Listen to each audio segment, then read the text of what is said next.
السلام علیکم ورحمۃ اللہ نحمدہ ونصلی علی رسولہ الکریم اما بعد اعوذ باللہ من الشیطان الرجیم بسم اللہ الرحمن الرحیم ورفعنا لک ذکرک صدق اللہ۔ اے میرے حبیب، ہم نے آپ کے لیے آپ کا ذکر، آپ کی یاد بلند کر دی ہے۔ میرے بھائیوں، میرا اصل موضوع پیچھے سے آ رہا تھا سیرت مصطفیٰ صلی اللہ علیہ وسلم، آپ کی زندگی کے پاکیزہ حالات، پاکیزہ زندگی، یہ بیان کرنا مقصود ہے تاکہ ہمارے ایمان تازہ ہوں، ہمارے دلوں کے اندر مصطفیٰ صلی اللہ علیہ وسلم کی محبت، آپ سے تعلق، آپ سے انس پیدا ہو۔ اللہ تعالی ہم سب کو حقیقی محبت نصیب فرمائے مصطفیٰ صلی اللہ علیہ وسلم کی۔ تو رسول اللہ صلی اللہ علیہ وسلم کی مبارک زندگی کے اندر بہت سے نشیب و فراز آئے۔ دنیاوی لحاظ سے تجارت ہے، کبھی بکریاں چرانا ہے۔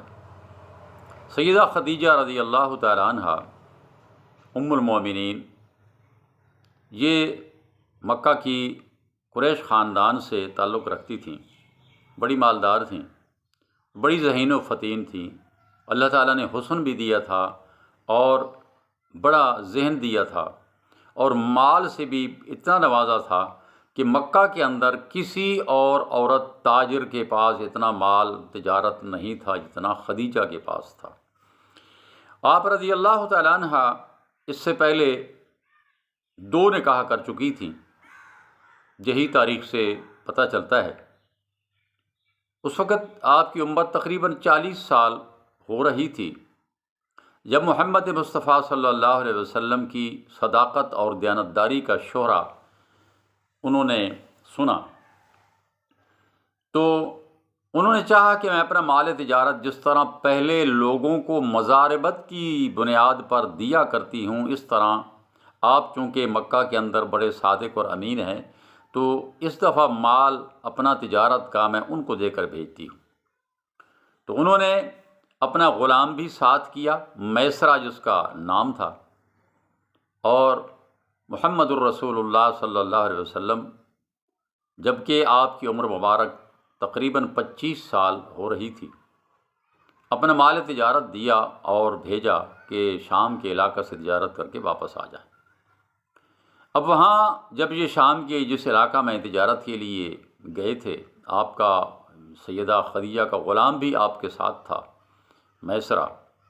وہ بیان کرتا ہے میسرہ کہ میں نے دیکھا کہ جب دھوپ ہوتی تو آپ صلی اللہ علیہ وسلم پر، یعنی محمد پر، ایک سایہ سا بن جاتا تھا، اور بادل نظر نہیں آتے تھے بلکہ سایہ نظر آتا تھا۔ اور ایک درخت کے نیچے، تاریخ ابن کثیر کے اندر یہ واقعہ لکھا ہوا ہے کہ ایک درخت کے نیچے آپ صلی اللہ علیہ وسلم نے تھوڑی دیر آرام فرمایا، تو ایک سامنے راہب رہتا تھا۔ وہ راہب آیا، اس نے آ کر میسرہ سے پوچھا کہ اس درخت کے نیچے کون یہ لیٹے ہوئے ہیں؟ تو انہوں نے، میسرہ نے بتایا کہ اس طرح یہ محمد ہیں، مکہ سے ہم آئے ہیں، قریش خاندان سے ان کا تعلق ہے۔ جب یہ بات بتائی تو اس راہب نے کہا کہ یہ وہ درخت ہے جس درخت کے نیچے نبی کے علاوہ آج تک کوئی نہیں لیٹا، کسی کی کوئی جرت ہی نہیں، یعنی شعوری اور لا شعوری طور پر اس درخت کے نیچے سوائے نبی کے کوئی شخص نہیں لیٹتا۔ ایک یہ نشانی، دوسری وہ نشانی کہ آپ صلی اللہ علیہ وسلم پر بادل کی طرح سایہ ہوا ہوتا تھا جب دھوپ چڑھتی تھی یہ۔ اور پھر اس کے علاوہ آپ صلی اللہ علیہ وسلم کے اعلیٰ اخلاق کو میسرہ نے نوٹ کیا۔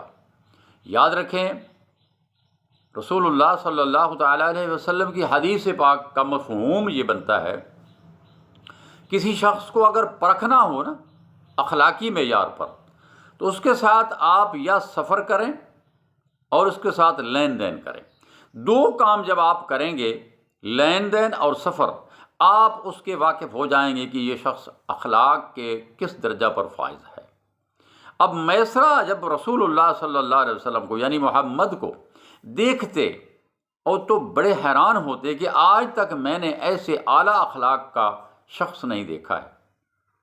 تو تجارت کا مال جب وہاں پر خرید و فروخت کی، پھر واپس گھر آئے، آ کر مکہ کے اندر اپنا وہ سرمایہ خرید و فروخت کرنے کے بعد خدیجہ کے حوالے کیا تو اس وقت دوہرا منافع ہوا تھا، اس سے پہلے کبھی منافع اتنا نہیں ملا تھا سیدہ خدیجہ کو۔ اور غلام میسرہ نے محمد صلی اللہ علیہ وسلم کی جو اعلیٰ اخلاق کا تذکرہ فرمایا تو سیدہ خدیجہ اور آپ کی گرویدہ ہو گئیں اور آپ کے ساتھ شادی کا پروگرام بنا لیتے ہیں۔ آپ کے پاس یعنی مہینہ 2 مہینے گزرے تھے کہ آپ جب وہ دیکھتی رہیں کہ اس شخص کے ساتھ، حالانکہ اس سے پہلے سیدہ خدیجہ کے لیے نکاح کے کتنے پیغام آ چکے تھے، مکہ کے بڑے بڑے سردار لوگ پیغام بھیج چکے تھے، لیکن آپ نے کسی کا پیغام قبول نہیں کیا، بلکہ محمد کی طرف آپ نے خود پیغام بھیجا کہ میں آپ سے نکاح کرنا چاہتی ہوں۔ اور یہ کیا تھا؟ یہ آپ کے اعلیٰ اخلاق دیکھ کر، آپ کی صدق و امانت کو دیکھ کر سیدہ خدیجہ نے آپ کی طرف نکاح کا پیغام بھیجا، جو محمد صلی اللہ علیہ وسلم نے قبول کر لیا، اور اس طرح رشتہ ازدواج میں یہ دونوں محمد اور خدیجہ منسلک ہو گئے۔ اللہ سے دعا ہے اللہ تعالیٰ مجھے سچ اور حق بیان کرنے کی توفیق عطا فرمائے، اور ہم سب کو اللہ تعالیٰ وہ رستہ دکھانے کی توفیق عطا فرمائے۔ میرے بھائیو، یہاں ایک نقطہ آپ سمجھتے جائیے، ہم نے ضرور کسی کی راہ چلنا ہے، یا اپنی مرضی کی چلنا ہے، یا اپنے کسی بزرگ باپ دادا کی راہ چلنا ہے، یا کسی پیر، کسی فقیر، کسی مولوی، کسی امام کی راہ چلنا ہے۔ میرے بھائیو، سب سے بہترین راہوں میں سے بہترین راہ محمد صلی اللہ علیہ وسلم کی راہ ہے۔ آپ کیا فرماتے ہیں؟ خیر الحدی حدی محمد صلی اللہ علیہ وسلم، بہترین طریقہ محمد صلی اللہ علیہ وسلم کا طریقہ ہے۔ آئیے ہم اپنی مرضی نہ کریں، کسی اور کی مرضی نہ چلنے دیں، ہر اس شخص کی بات کو مانیں، اس کی بات کو ہم فالو کریں، اس کی اتباع کریں جس کی اتباع محمد صلی اللہ علیہ وسلم سے جا ملتی ہے۔ اللہ سے دعا ہے اللہ ہم سب کو عمل کی توفیق دے، آمین۔